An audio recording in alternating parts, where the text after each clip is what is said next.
Il y a un réel problème qui est en train de se créer autour du Paris Saint-Germain et on va en parler dans cette vidéo. Salut à tous les gars, c'est Azial. Aujourd'hui, on se retrouve pour une nouvelle vidéo actu autour du PSG. On va parler de Luis Enrique et on va parler un petit peu de l'effectif du PSG car oui, information sortie par l'équipe, d'après du coup l'équipe, l'effectif du Paris Saint-Germain se plaignerait de Luis Enrique et serait tétanisé par rapport à ce que demande le coach et par rapport aux remontrances du coach. Donc on va en parler dans cette vidéo, ça va être je pense le sujet principal. On va pas parler que de ça, vous connaissez un petit peu, on va parler aussi d'autres actus.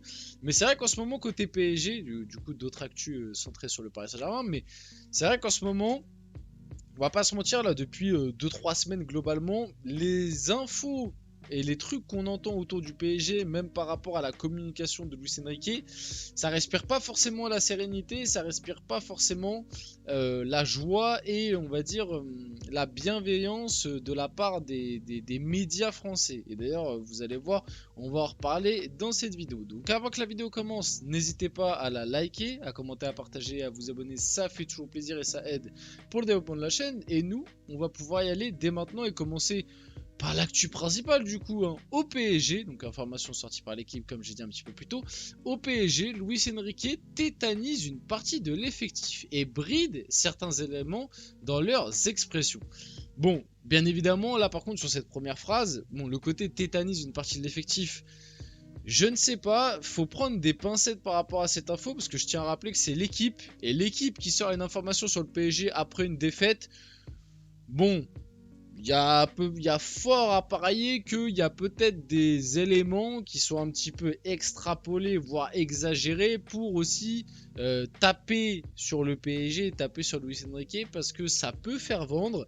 Et avec, bon c'était déjà le cas avant, mais avec ce qui s'est passé là ces derniers temps aussi, je pense que Luis Enrique ne s'est pas du tout acheté la paix. Bon, comme je l'ai dit, hein, c'était déjà le cas avant la semaine qui vient de passer, mais c'est vrai que après ces dernières déclarations, ces dernières sorties, notamment après la défaite face à Arsenal, mais même aussi très récemment, bah, Luis Enrique, c'est vraiment devenu l'homme à abattre dans les médias français, si on doit être honnête.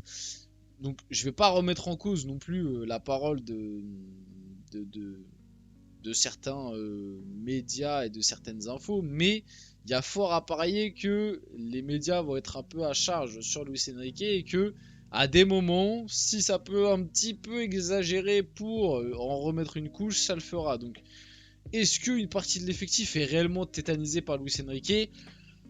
J'ai quand même du mal à le croire. Il y a possibilité, mais j'ai quand même du mal à le croire. Faut pas tout remettre en question non plus, comme je l'expliquais dans les derniers débriefs que j'ai fait. Certes, le PSG sort de 2-3 matchs moyens, voire décevants. Tu vois, tu peux penser à Arsenal. Là, le match face à Nice, la première mi-temps est très décevante. La deuxième mi-temps, tu te reprends, mais voilà. Le match face à Reims, c'était aussi moyen décevant. Mais faut pas tout remettre en question direct. Faut pas oublier que pour l'instant, le PSG, bah, c'est une seule défaite depuis le début de la saison. T'as fait 2 nuls, mais ça va, c'est contre Nice et Reims. Reims qui est quatrième avec le même nombre de points que Marseille. Marseille qu'on voyait comme la terreur de Ligue 1, Reims a le même nombre de points. Donc c'est-à-dire que Reims c'est aussi une terreur de Ligue 1. Si on suit un petit peu les avis. Et en plus tu fais, et les 2 matchs nuls c'est à l'extérieur dans des contextes compliqués. Tu vois, le PSG ça c'est historique, on est une équipe qui a toujours eu du mal à voyager.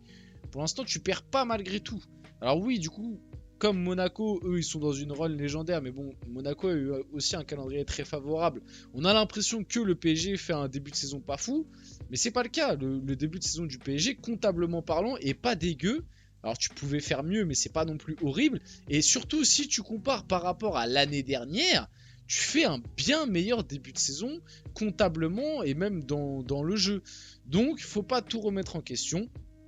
Il y a des choses à redire, mais on va attendre encore un peu. Donc sur le côté tétanise d'une partie de l'effectif, je sais pas, pour l'instant j'ai du mal à y croire. Si je constate pardon, sur les prochaines semaines que ça s'améliore pas, peut-être que mon avis changera par rapport à ça, mais pour l'instant je vais rester mesuré. Par contre, sur le bride, certains éléments de leurs expressions, bon bah là, il y en a un qui est clairement visé, je pense, par rapport à cette phrase, c'est Nuno Mendes, parce qu'on n'arrête pas de le dire. Je pense que voilà, c'est clair pour tout le monde que Nuno Mendes l'utilisait comme troisième défenseur central dans les relances du PSG. c'est pas la meilleure exploitation que tu peux faire du joueur. Mais maintenant, moi je reste persuadé, j'en sais rien, mais j'ai l'impression quand même que Luis Enrique, il est pas forcément pour avoir Nuno Mendes et Hakimi en même temps sur le terrain, et que c'est pour ça qu'il fait jouer Nuno Mendes comme ça. Moi, comme je l'ai dit, je sais plus c'était dans quelle vidéo, mais je l'ai dit là très récemment sur la chaîne, je pense que si il avait Lucas Hernandez, je pense que Lucas Hernandez jouerait. Je pense que la défense titulaire, ce serait Lucas Hernandez, Pacho, Marquinhos et Hakimi. Je pense pas que Nuno Mendes serait titulaire avec la présence de Lucas Hernandez. Donc on va attendre de voir, et c'est peut-être pour ça que pour l'instant il continue d'utiliser Nuno Mendes dans ce rôle-là, parce qu'il espère à un moment le retour soit d'un Lucas Hernandez, soit d'un Kipembe, même si Kipembe ça me paraît compliqué, et de les utiliser dans ce rôle-là. Mais oui, Nuno Mendes est bridé, et peut-être qu'il y en a d'autres. Peut-être qu'il y en a d'autres qu'on peut citer par rapport à ça, mais c'est vrai que Nuno Mendes c'est celui qui ressort en premier. Un joueur peut s'exposer à une soufflante pour une transition jugée inopportune ou un repli tardif. L'effectif plutôt jeune favorise le management solitaire du coach. Ce dernier aime les soldats obéissants. Ce n'est sans doute pas un hasard si la remise en cause est venue de Dembélé, un des plus expérimentés. Bon, depuis aussi on a appris que Dembélé est arrivé en retard à l'entraînement, donc du coup on ne peut plus trop parler de la sanction parce que du coup elle est légitime. Dembélé de 1 a remis en cause les choix de Luis Enrique, donc il a quand même provoqué une confrontation face au coach qui peut être mal perçue. Après on n'était pas là. Comme je vous l'avais expliqué, moi la confrontation de Dembélé elle n'avait pas non plus été trop véhémente, mais voilà, il y a certaines personnes qui ne tolèrent pas ce genre de choses. Après, tout dépend de la sévérité du coach. Et en plus de ça, Dembélé arrive en retard. Donc je pense que, bon voilà, tu vois, il a quand même provoqué, entre guillemets, ceci. Même si moi, comme je l'avais expliqué dans ma vidéo, l'exclusion du groupe, alors je remettais pas en cause ce qu'a fait Luis Enrique, parce que moi, je fais pas le schizophrène. Ça fait des années qu'on demande qu'au PSG, il y a un coach qui ait les pouvoirs. Bon bah Luis Enrique les a, donc maintenant on va pas se plaindre. Mais on peut discuter de ses choix. Et c'est vrai que moi, que Dembélé ait carrément été exclu du groupe, je trouvais ça un petit peu dur. Le faire démarrer sur le banc, pour moi, ça aurait pu être possible et peut-être, on va dire, plus légitime ou plus juste. Mais après, voilà, si Luis Enrique a estimé que l'exclure du groupe c'était la bonne décision, on va le suivre par rapport à ça. Donc voilà, je pense que c'est un petit peu tout pour cette info. On va passer un petit peu à quelques autres actus.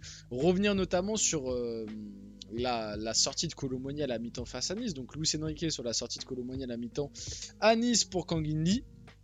J'aurais pu effectuer 5 changements. 5 joueurs auraient très bien pu sortir, mais j'ai décidé d'en faire un seul, et c'était celui-ci. Donc c'est ce qu'il a répondu quand on lui a posé la question un petit peu sur la sortie de Kolo Muani dès la mi-temps face à Nice. Bon, j'en ai déjà parlé pendant le débrief de Nice PSG. Voilà, Kolo Muani, il faut passer à autre chose. Faut arrêter d'y croire, faut arrêter de réclamer sa titularisation. Pour moi, en neuf, ce n'est plus possible. Ce n'est plus possible. Il ne correspond pas du tout à ce que veut Luis Enrique. À la limite sur un côté, mais bon, voilà, même sur un côté, pour moi, voilà, il répond pas aux attentes, tout simplement. Il faut passer à autre chose. On l'a bien compris, Luis Enrique ne compte pas sur lui, même s'il dit le contraire en conférence de presse. Je pense que c'est de la com. Quand tu vois qu'il fait passer Lee Kangin, Asensio, Désiré Doué, Gonzalo Ramos devant lui, c'est qu'il compte pas sur lui. Tu vois, au poste de 9, c'est qu'il compte pas sur lui. Donc voilà, Kolo Muani, il faut arrêter de forcer. Là, la réponse de Luis Enrique, elle est un petit peu bateau, juste pour, on va dire, protéger et pas dire, bon, bah, j'ai sorti Kolo Muani pour sortir Kolo Muani. Même s'il y a un petit peu de vérité dans ce qu'il dit, parce que la première mi-temps du PSG face à Nice, elle était vraiment cata, et du coup, tu pouvais vraiment faire 5 changements, tellement il y a très peu de joueurs qui sortaient du lot. Mais bon, maintenant, il a quand même ciblé Kolo Muani direct. Parce que voilà, je pense que c'est le joueur, déjà c'était l'un des pires sur la première mi-temps, et puis c'est le joueur qui correspond le moins à ce qu'il veut mettre en place. C'est pas un joueur fait pour Luis Enrique. C'est une erreur de casting, ça arrive, il faut trouver une solution par rapport à Kolo Muani, mais pour moi au PSG, je n'y crois plus. En tout cas dans ce contexte-là, je n'y crois pas. Luis Enrique a remporté 64,5% de ses rencontres sur le banc avec le PSG en compétition officielle, le plus faible ratio de victoire pour un entraîneur depuis Carlo Ancelotti en 2013, 63,7%. Alors est-ce qu'avec ces stats, on va remettre en cause Luis Enrique? Je ne le ferai pas personnellement.